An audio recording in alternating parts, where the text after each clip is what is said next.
Philippe Falardeau, bonjour. Bonjour. Vous avez fait la moitié gauche du frigo. Vous avez commis par la suite Congo-Rama. Les succès n'en finissent plus pour un jeune cinéaste comme vous êtes. Ouais, succès, il faut pondérer ça là, quand même. Vous avez gagné des prix quand même. Oui, ben succès d'estime, tout à fait. Oui. Puis ce que j'aimerais pour le prochain, c'est que ce soit un équilibre entre le succès d'estime et le succès public. Oui, mais vous n'avez pas eu quand même des trophées de gagner pour Congo-Rama avec Olivier Gourmet et Paul Amarani. Quand j'ai fait le film, je m'attendais à rien. Quand je fais un film, en fait, je souhaite toujours juste pas me planter. Et donc, avec la sortie, la première mondiale à Cannes, et ensuite ce qui s'est passé au Genie puis au Jutra, pour moi, c'était une cerise sur le sundae qui n'arrêtait plus. Du glaçage sur le gros gâteau. Exactement. Dites-moi, ces films-là, en réalité, comment ça prend le temps? Vous dites, j'ai pas d'attente, je m'attends à rien. C'est peut-être pour ça que vous réussissez si bien. De ne pas vous dire, je dois absolument réussir. Vous dites, en autant que je me casse pas la gueule, ça va. Oui, ben en fait, c'est parce que je veux pas être déçu non plus. Alors, si je me mets à avoir des attentes et que le film sort et qu'il est pas bien reçu ou ça marche pas bien, moi, j'ai l'impression que je suis quelqu'un de fragile et que ça va trop me déstabiliser. Et en même temps, c'est pas, au moment où on fait le film, c'est pas le moment de commencer à penser à qu'est-ce qui va plaire aux gens ou pas. Faut rester fidèle à ce qu'on fait, à l'histoire qu'on tourne, et c'est la seule façon de rester authentique. Maintenant, si ça plaît aux gens, tant mieux. Avec l'expérience, on est capable de rester authentique à ce qu'on fait et des fois de faire des films qui sont peut-être plus ouverts aussi vers le public, moins hermétiques. Et c'est ça que j'aimerais faire pour le prochain film, rester authentique à ce que je suis, à comment je tourne, à ma sensibilité, à mon ton, à mon humour, mais peut-être de rendre le film un peu plus accessible au grand public.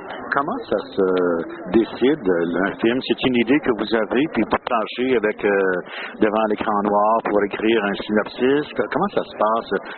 Je peux brasser une idée. Dans le cas de la moitié gauche du frigo, ça faisait 1 an et demi à peu près que j'y pensais avant de m'asseoir puis d'écrire un premier synopsis. Dans le cas de Congo-Rama, ça a pris plus de temps parce que c'est écoulé 6 ans entre la sortie de la moitié gauche du frigo et la sortie de Congo-Rama. Aller chercher Olivier Gourmet non plus, j'ai pas dû être facile.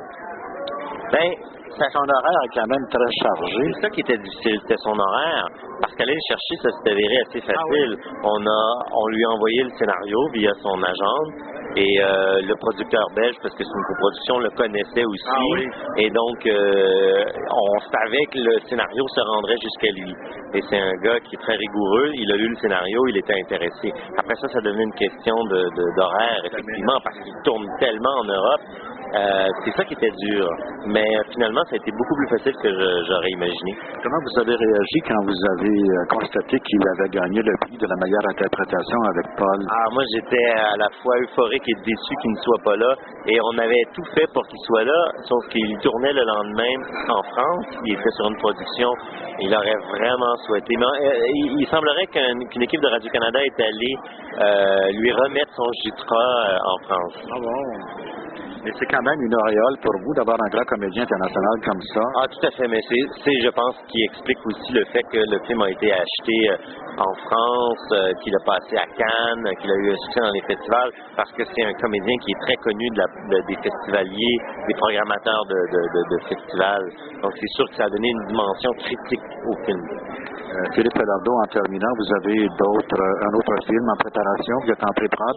Oui, donc c'est une adaptation d'un roman québécois. Je l'ai adapté, ça s'appelle C'est pas moi je le jure, c'est un roman de Bruno Hébert, publié en 1997, l'histoire d'un petit garçon de 10 ans. C'est avec qui, je peux pas vous le dire encore malheureusement. La réponse que je craignais. Mais c'est que les comédiens sont pas signés encore. Donc, vous avez quand même quelques bons comédiens en tête. J'ai des comédiens qui vont être connus du public et une petite découverte aussi parce que le comédien principal qui est dans toutes les scènes, c'est un petit garçon de 10 ans. Donc lui, il est pas connu. On suivra ça. Merci beaucoup, Philippe. Merci à vous.